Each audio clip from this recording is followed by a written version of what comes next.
Entrevista.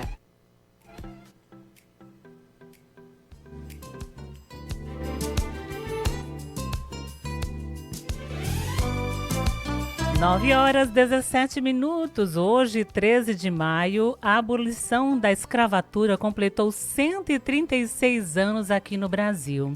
Essa data é repleta de significados e lutas que duram até hoje. É sobre esse assunto que iremos conversar agora com a professora Antônia Pedrosa. Ela é professora da Educação Pública em Roraima, mestranda em Educação pela UFRR, ativista do Movimento Negro Unificado de Roraima e do Movimento Feminista do NUMU. Professora Antônia Pedrosa, bom dia, seja bem-vinda ao nosso Manhã Viva. Olá, muito bom dia a todas e todos, principalmente a sua ouvinte assídua, né? Que é a minha mãe, Maria Pedrosa Vieira. É um prazer estar aqui com você nesse dia simbólico, né? Que para o movimento representa uma resistência e também um dia de muitas reflexões e lutas. Com certeza. E vamos refletir um pouquinho, né, sobre essa data importante. O dia 13 de maio de 1888 ficou marcado na história com a Lei Áurea. Explica pra gente qual era o contexto, né, histórico que levou à abolição da escravatura aqui no Brasil, que havia um contexto, né, que levou a esse momento importante. Então, é muito importante quando a gente fala desse contexto que já acontecia não apenas no Brasil, mas no mundo, né? Uma pressão muito grande, principalmente ali da Inglaterra, para que acabasse com o regime escravocrata, né? Por conta da industrialização, exportação de produtos. Então, assim, vale ressaltar também que no Brasil haviam vários movimentos abolicionistas, né, de pessoas negras que encabeçavam essas lutas e também de pessoas que concordavam com essa ideia. E aí, a gente, quando fala que o Brasil aboliu a escravidão no dia 13 de maio de 1888, mas ao mesmo tempo, é importante ressaltar que não foi um ato voluntário de benevolência, né? Já tinham muitas revoltas por parte do próprio povo negro e também os quilombos. Aí entra a figura do Zumbi de Palmares, que já fazia uma resistência contra esse regime há muito tempo, né? Então, esse era um cenário de muita insatisfação, um cenário de cobranças internacionais e também a nível local. Muitos movimentos abolicionistas e, inclusive, com as revoltas. Com certeza. E, em resumo, quais foram aí as principais consequências sociais, econômicas, né, da abolição da escravatura, né? E fala pra gente se essa abolição aí efetiva foi acompanhada por medidas de inclusão social aí dos ex-escravizados.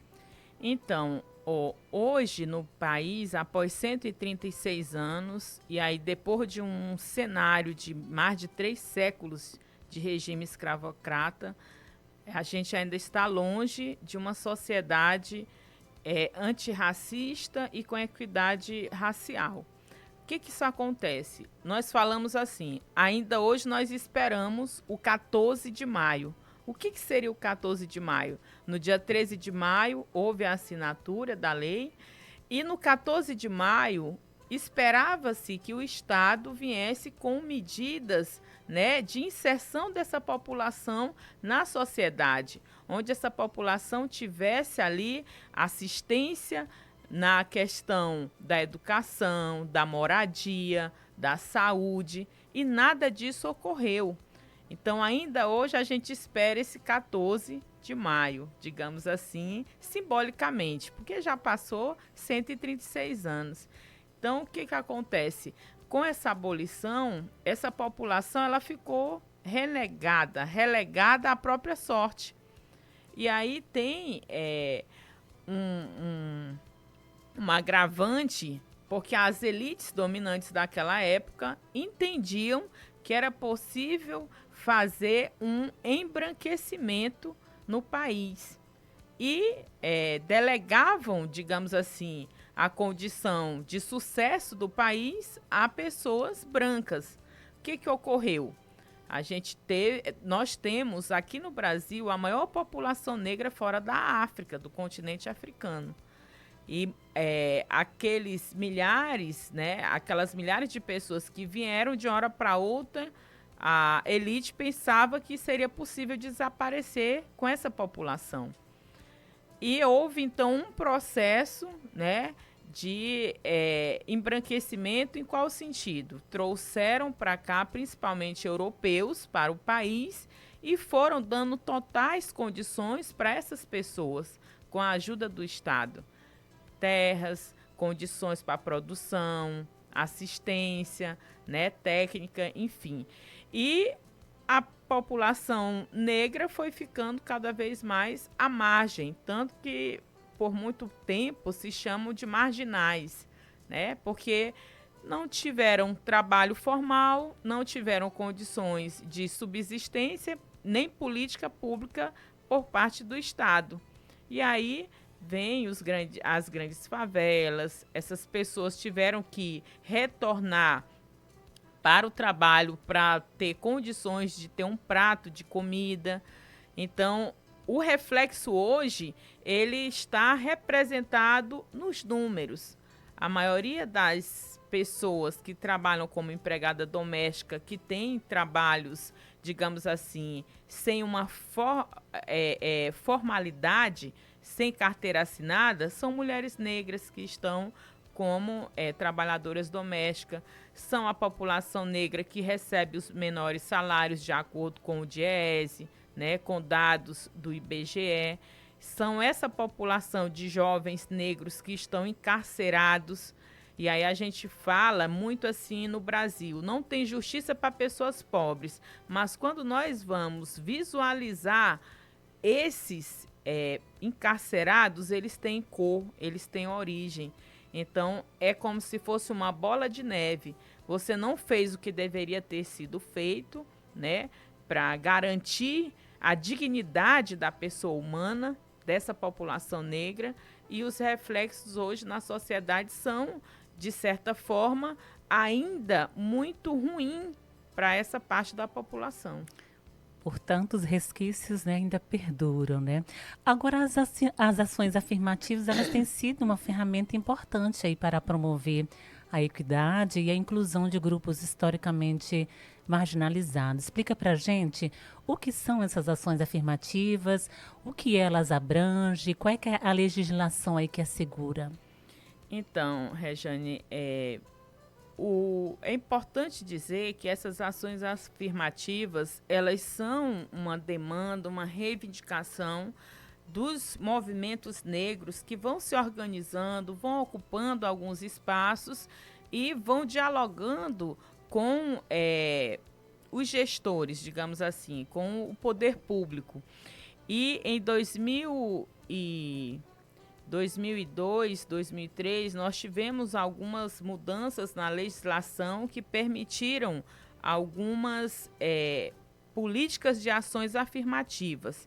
Tem umas que são mais conhecidas, como a lei de cotas nas universidades, tem a lei de cota no serviço público, que agora está em tramitação de renovação no Congresso, que nem todos os estados e municípios adotaram, né? Então, a gente às vezes tem uma legislação federal, mas que os entes federados têm autonomia. E alguns gestores estaduais e municipais aderem ou não. Vai depender do seu compromisso, da sua responsabilidade para com parte dessa população.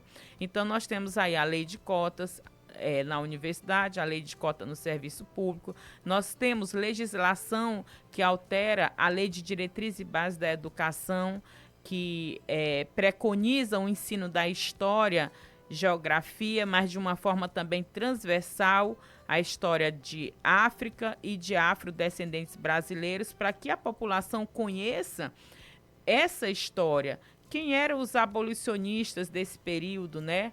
Onde eles estão na história, onde estão nos livros didáticos, que parte da população não os conhecem. Então, é importante que nós conheçamos a nossa história para que nós possamos defender de uma forma justa o que nós desejamos e o que nós queremos enquanto uma sociedade, de fato, democrática, com justiça social. E aí nós falamos que com o racismo não há uma democracia forte. Para que a democracia seja fortalecida, é importante que todos os sujeitos dessa sociedade sejam considerados dentro das suas especificidades. Com certeza. 9h27. Estamos ao vivo aqui em entrevista com a professora Antônia Pedrosa, ela que é mestranda em Educação pela Universidade Federal de Roraima, ativista do Movimento Negro Unificado de Roraima e outros movimentos aqui, falando um pouquinho sobre esta data simbólica que hoje, 13 de maio, dia da abolição da escravatura no Brasil. Agora, como é que a senhora avalia, né, o impacto aí das políticas de ações afirmativas no contexto brasileiro, né? Tem dado certo? A gente percebe, assim, muitas vezes, né, que essas ações, elas são alvo de debates e controvérsias. Como é que a gente avalia tudo isso? Então, nós temos um racismo estrutural, que o Silvio Almeida, que é ministro hoje dos Direitos Humanos, um estudioso da temática, um homem negro, ele ressalta para a gente no livro Racismo Estrutural que esse racismo ele está na estrutura da sociedade e vai permeando por todos os campos que formulam, então, as demandas culturais, econômicas, jurídicas e sociais dessa sociedade. Então, essa estrutura ela é muito forte. E como é que nós avaliamos, então, essas políticas afirmativas? Nós avaliamos como necessárias e urgentes. É uma maneira de reparar o que não foi feito há 136 anos atrás. É uma maneira de reparar e reconhecer o quão grave foram os mais de 300 anos de regime escravocrata em que desumanizaram populações de África, né, descendentes africanos que nasciam no Brasil, enquanto pessoas, por conta da sua condição, né, de estrutura física. Então, nós avaliamos de uma maneira positiva, por isso que a gente considera que as cotas, por exemplo, na educação superior, elas devem ainda permanecer por mais 20, 30, 40 anos, que foram aprovadas recentemente, para que a gente possa alcançar esse patamar de justamente ter uma sociedade mais equânime, onde a gente possa entrar nos espaços institucionais e termos pessoas com a cara daqueles 56% da população brasileira que se autodeclara pretos e pardos. Exatamente. Nós precisamos avançar ainda, né? E aí a gente costuma fazer uma pergunta assim: quantos negros e negras tem no Supremo Tribunal Federal? Quantos negros e negras você já foi consultado ao longo da sua vida ao chegar em um posto médico, a um consultório? Por que essas profissões, eu coloco entre aspas, elitizadas, elas não têm a cara de mais de 56%, né, dessa população brasileira que se autodeclara preto e pardo? Então, a gente precisa refletir os dados e a nossa realidade para entender que, sim, as políticas afirmativas, elas são necessárias, apesar, né, de, como você ressaltou, do debate que gerou na sociedade e de que muitas pessoas diziam assim, mas a própria cota já diz que a pessoa é inferior. E nós precisamos entender que não é disso que se trata, não é medir cognição, não é medir conhecimento, mas é oportunizar pessoas que tiveram seus direitos negados historicamente. É fazer valer um direito que minha geração passada, da minha avó, da minha bisavó e nem da minha mãe tiveram esse acesso. Então a gente quer sim, de fato, que essa conta ela seja fechada, que os danos eles sejam digamos assim, minimizados, porque o tempo ele não volta, mas que os nossos filhos, os nossos netos, eles possam sim ter uma sociedade sem racismo, com justiça, onde a pessoa que coloque um currículo de trabalho não tenha aquela vaga negada por conta do seu cabelo, da sua cor, enfim. Essa é a nossa luta. Exatamente. Agora, para finalizar aqui, além dessas políticas governamentais, né, como as instituições, a sociedade civil, a sociedade, de uma forma geral, pode contribuir para promover uma maior igualdade, justiça social, especialmente para esses grupos que nós estamos falando que são historicamente marginalizados. Então, eu sou professora, então acredito muito no poder da educação, tanto a educação formal quanto a educação popular. E essa educação popular que muitas vezes é promovida por organizações não governamentais, que debate o tema, que discute, que leva, né, aquelas pessoas que participam de determinados segmentos a refletir sobre os temas. E aí nós costumamos dizer que a escravidão não é, a escravidão, o racismo não é um problema do povo negro, é um problema causado pelas populações não negras e que essas populações precisam então compreender o que aconteceu para que sejam agentes, né, de uma sociedade não racista. E aí, dentro dessa perspectiva, eu acredito que muito vem sendo feito por esses movimentos sociais. E aí a gente vai falar aí de diversos movimentos. Não é apenas o movimento negro que precisa discutir essa temática e cobrar, né, de fato, que a política pública ela seja para todos e que haja uma justiça ao julgar o homem, o jovem, a mulher negra, né, que muitas vezes são condenados por um furto de um pacote de macarrão, ficam anos presos, ou até por reconhecimentos faciais que caracterizaram aquela pessoa, né? Tem um biotipo, inclusive a inteligência artificial e o racismo. Isso tem sido discutido. Outro dia um professor foi preso, ele era um homem negro e foi reconhecido e foi preso. E ele estava em sala de aula, ele estava trabalhando, então ele conseguiu provar. Mas quem é que repara esse dano, esse trauma de alguém que estava trabalhando, mas que foi reconhecido? Como que é esse reconhecimento, né?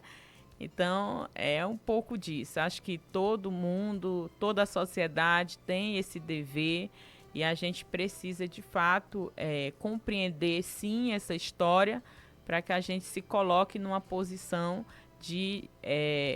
como Angela Davis diz, né? Numa sociedade racista não basta ser apenas antirracista, você tem que, de fato, mostrar em ações e também se colocar nessa posição de antirracista, né? De verdade. Muito bem.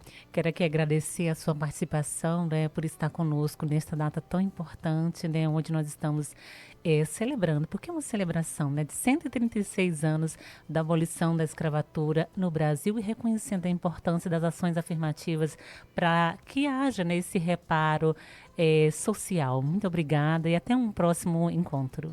Eu que agradeço, Rejane, o espaço. É importante, né, essa data porque a gente tem a oportunidade de vir aqui e falar, né, como você mesmo ressaltou, como aconteceu esse contexto histórico e chamar a atenção da sociedade para essas reflexões. O que precisa ser feito para que, de fato, essa abolição ela seja colocada em prática, né? Muito obrigada. Muito bem. Um ótimo dia. Até uma próxima oportunidade.